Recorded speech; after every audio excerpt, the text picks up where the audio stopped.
Kung ikaw gako nagkagugmay,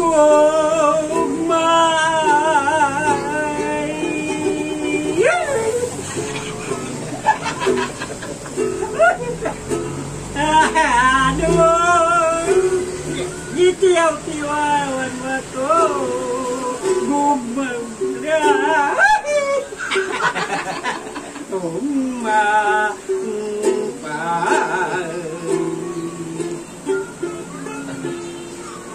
usahay